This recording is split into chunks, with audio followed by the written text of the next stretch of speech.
Hello everybody. I am S.N. Chakraborty from Chakraborty's IAS Academy.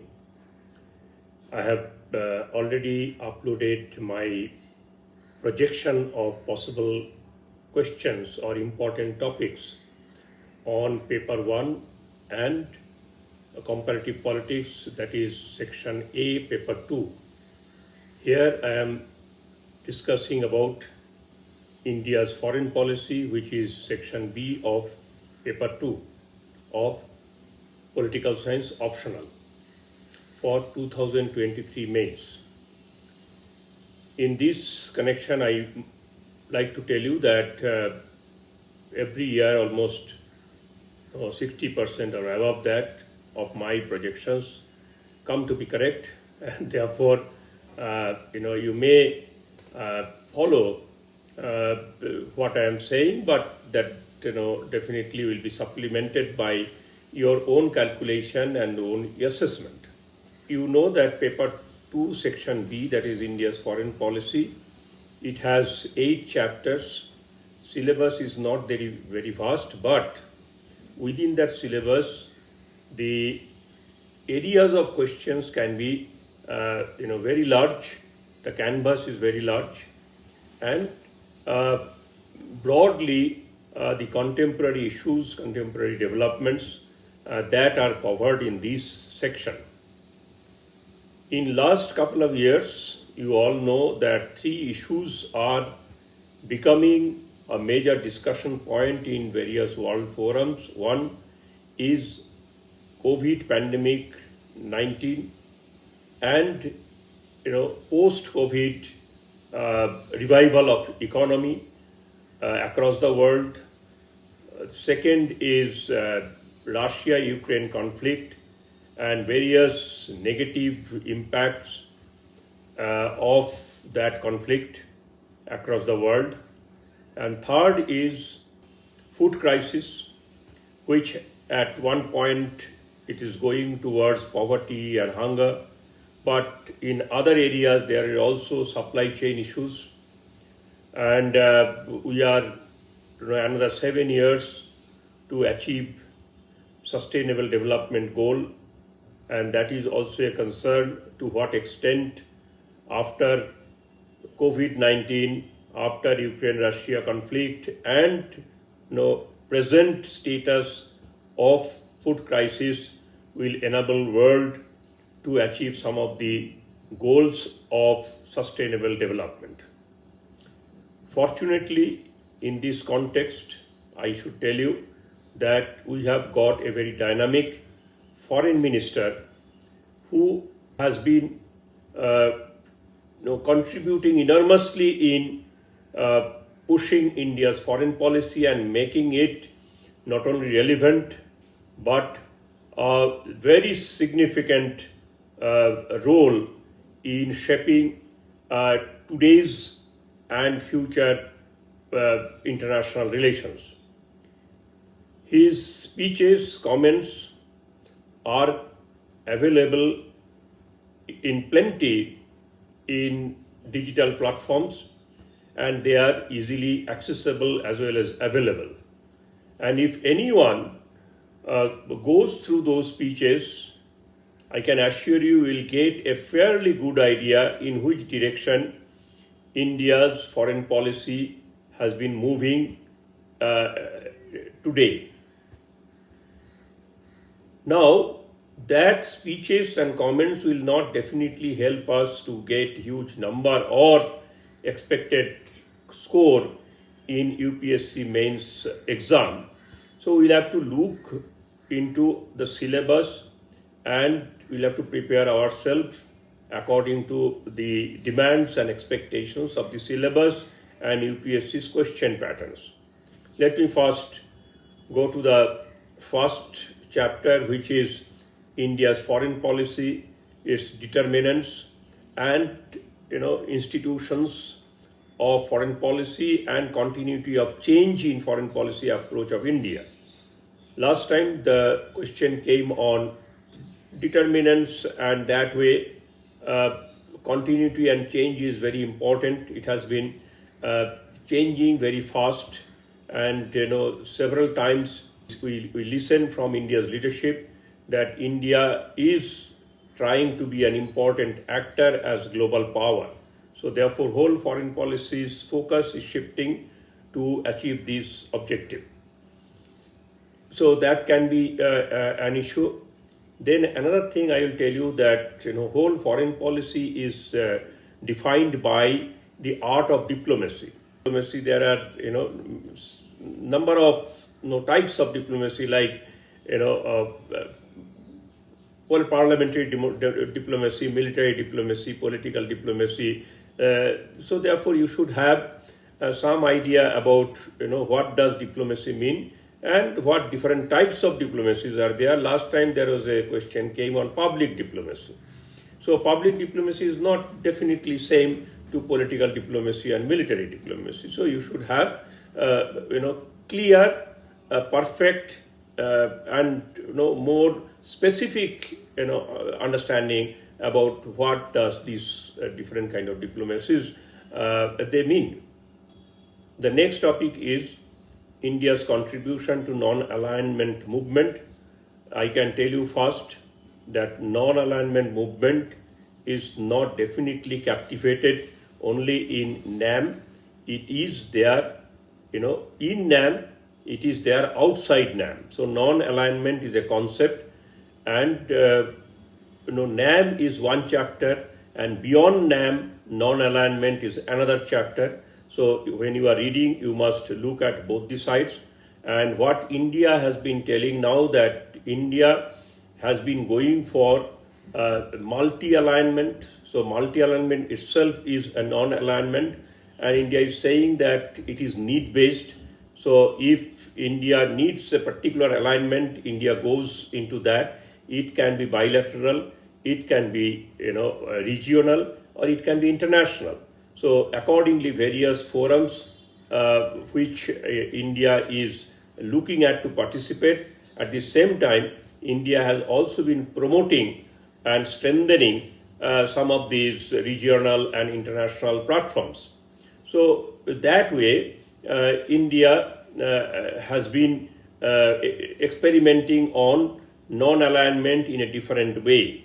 So that has to be also taken into consideration. And India's foreign minister has been telling now and then that India stands for multipolar Asia. Now, what does this multipolar Asia mean? So multipolar Asia mean also a kind of non-aligned positioning.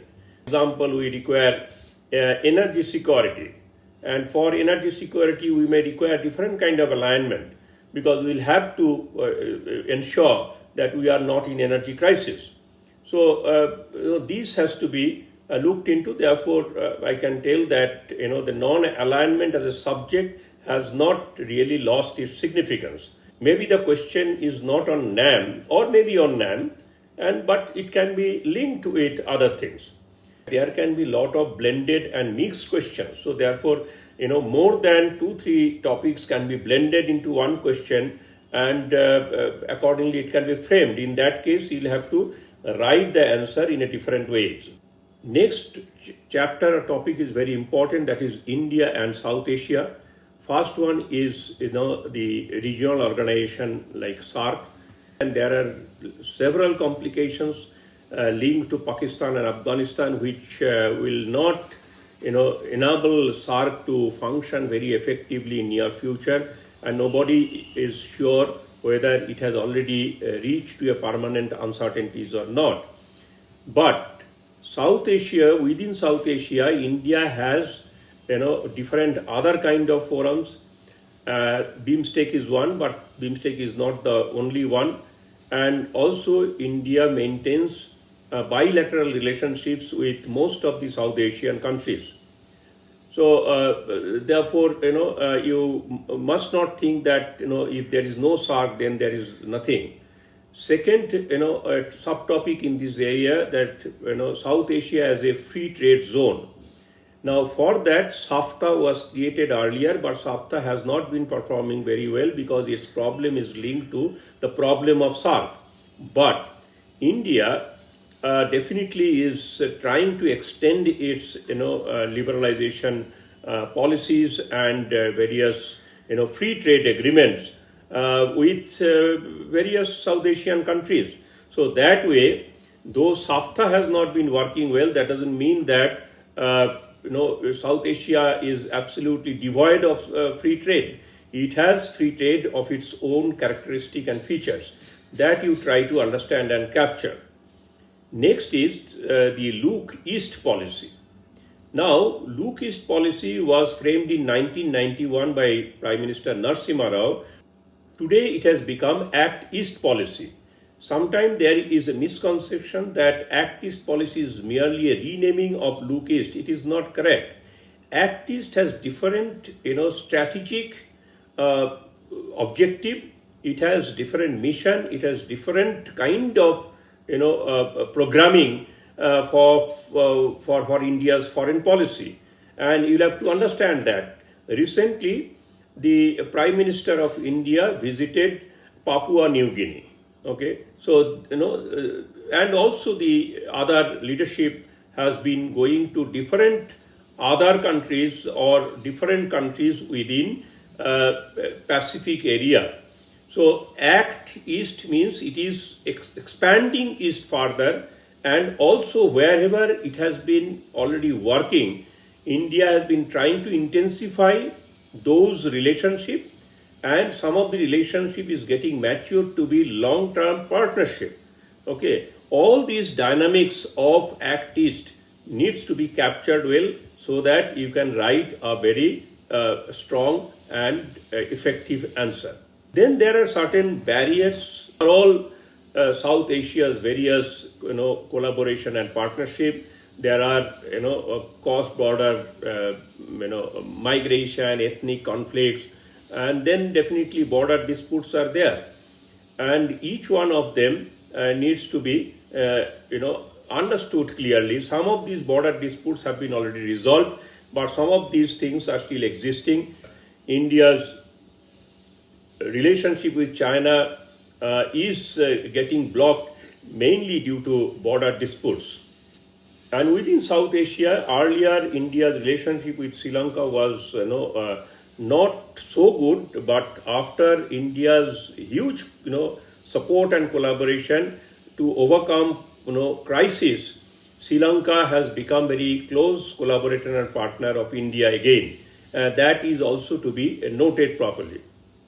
In this context, G20 reference can definitely come, because India has been trying to see that how through G20's presidency India can strengthen relationship with Global South and protect and promote interest of this region. Then there is a chapter on India and Global South. First thing is that though Global South primarily the countries under colonial rule in Asia and Africa, but certainly it is not limited to that. Now Global South can be even in Europe, in Central America, those who are in different way the victims of colonialism, international hegemony, neo-colonial strategies. So all are coming under Global South, and India aims to be a forefront leader to protect and promote interest of Global South. In that context, the WTO's negotiation may come, the new international economic order issue may come, new world order may come. All these things come under this basket. And India has been also looking for BRICS, SCO kind of platforms. India also goes to G7 platforms. So India goes to different platforms to ensure that nowhere Global South interest is compromised. In this context, India has been redefining its relationship with Africa and Latin America. India has been reaching out to West Africa, which was not the primary focus of India earlier, and India has developed quite a good relationship in various countries in the Western Africa without compromising its very deeper relationship with East Africa and Central Africa, some of the countries. India has also, acted very well in Sudan issue and tried to evacuate its citizens from Sudan through Operation Kaveri. So all these things will show that India is trying to collaborate, and India-Africa trade has also been improving. Various new areas are coming, which is true both for Latin America and West Africa.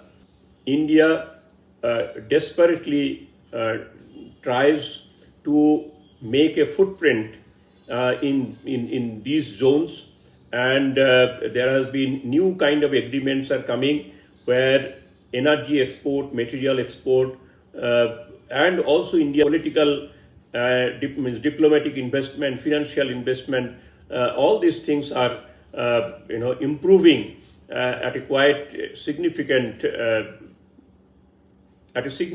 manner. Then through G20, India is again trying to bring to the fore the issues of food security, issues of energy security, issues of terrorism, and trying to convince the world this should be the agenda of today's international relations. Then there is a chapter on India and Global Center in which European Union, then USA, Japan, China and Russia are there. We have seen that India-Russia relationship, India is giving huge emphasis to that. India-China relationship is marred primarily because of the cross borders, but India-Japan relationship is becoming very strong after the Brexit and after the COVID, and also due to Ukraine-Russia conflict. European economy has suffered in a multiple manners. European Union is also looking for collaboration with new partners and also deepening relationship with old partners. In that schema of thought, India is occupying a major place. So India is also opening up all possibilities to collaborate with EU. So therefore, collaboration with EU is taking a new turn. New opportunities are showing up there. USA, India has never in bad relationship with US, but at the same time, India does not want to give USA a free space to hegemonize through its political diplomacy and military diplomacy. So India is taking a different kind of position so far India-USA relationship is concerned, and that also needs to be understood and internalized properly. Last time there was a question came on China, and question on China is very frequently coming in UPSC exam. China is definitely a major problematic area for India, and therefore India-China relationship, its various barriers, challenges need to be understood well for this paper.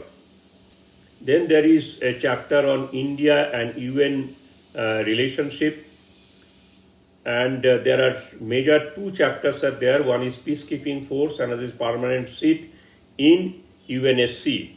India has been contributing significantly in peacekeeping force. India also now trains many other countries in how to function as a member of peacekeeping force.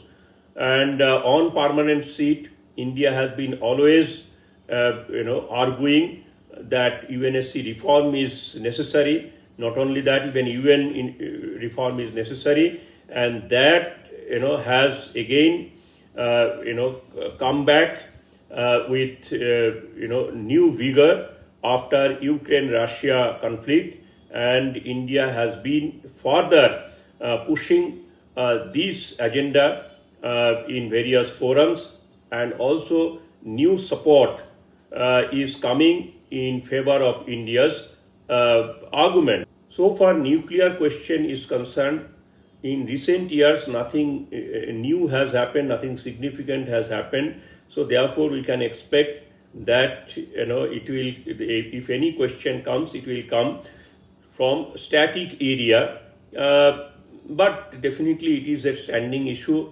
It cannot be ignored either. Finally, there is a chapter called recent development in India's foreign policy, and this is a very crucial chapter.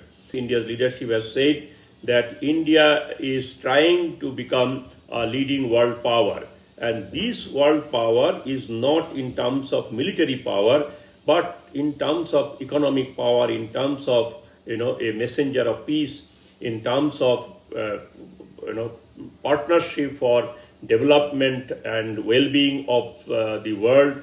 So it is a different kind of approach that India is forwarding, and in that context, India's foreign policy approach is also changing.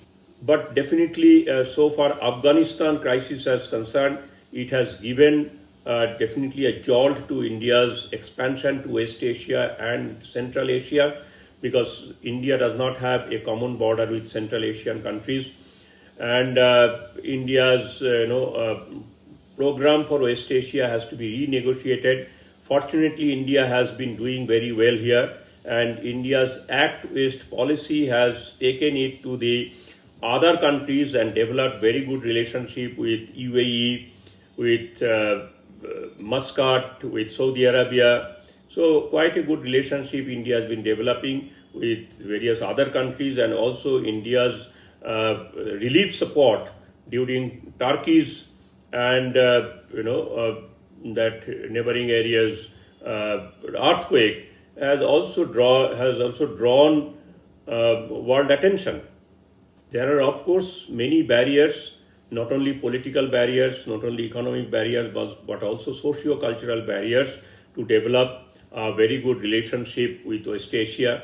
But India has been trying to, fan out across the world to find new collaborators, new partners, and wherever there is a possibility, India is trying to develop a good, purposeful and productive relationship with those countries, either through individual bilateral negotiation or through through their regional forums.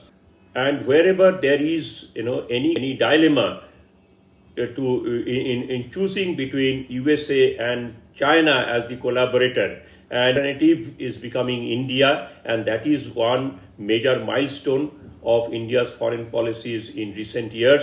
And India also is ready to offer various new kind of supports. India's investment plan, both export and import plan, is accordingly getting shaped.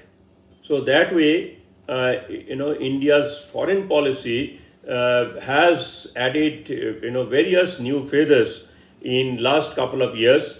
So therefore, be thorough, collect information. Writing answers on this particular paper is not difficult, but you should have proper information and proper approach. If that is missing, and if you are not contemporary enough, secondly, if your perspective is not clear, and if you don't approach the question properly, then definitely, in spite of having knowledge, you may not score very well. So you practice, write answers, and get it reviewed by appropriate persons. Then I believe that your chances to get good marks will be very bright in this section, and this section can add good numbers in paper 2. So thank you very much, and if there is any support you require, you may contact me, or you may drop in to meet me sometime. Thank you very much.